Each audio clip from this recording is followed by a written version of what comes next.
My background is in clinical neuropsychology, and I've learned over the years that ADHD can have a very big and very bad effect on relationships. I get that.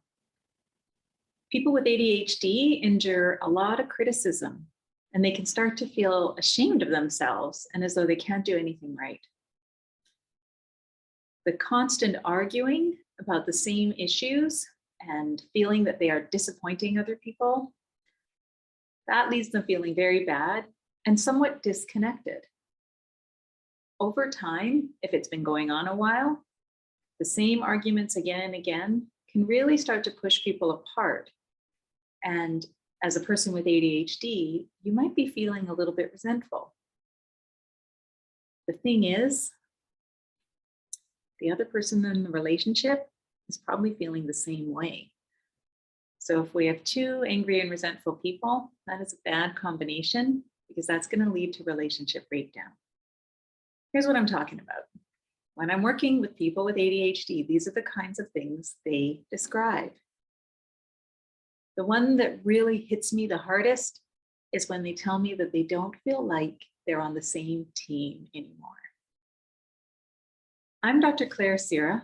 I'm a clinical neuropsychologist, and I do a lot of work with people with ADHD.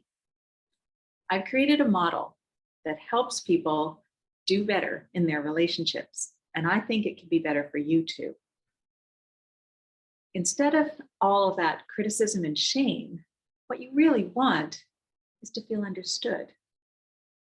You want someone to understand your weaknesses from ADHD as well as your unique strengths. Instead of constantly fighting and arguing about the same things, what you really want is to have productive conflict that leads to meaningful outcomes with good problem solving. Conflict isn't the issue. It's when it's not productive that it gets a little bit much.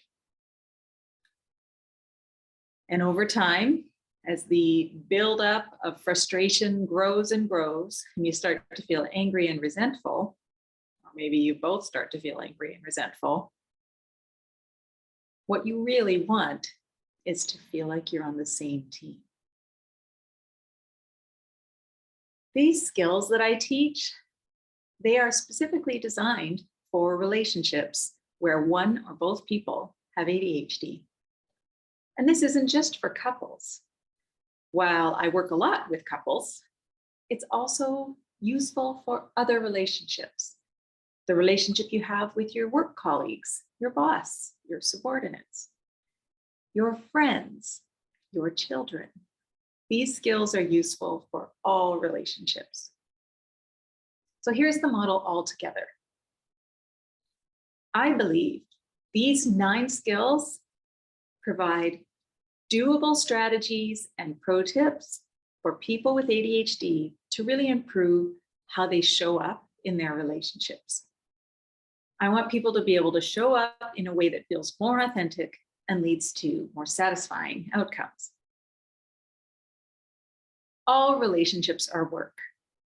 Neurotypical people have relationship problems too, and there's lots of books and articles and videos out there for them. My program and my model is specifically designed to really help and focus in on the way ADHD specifically can derail a relationship and cause breakups. If you think ADHD is affecting your life and your relationships, type "show up" below because you want to show up in your relationship in a better way. Bye for now.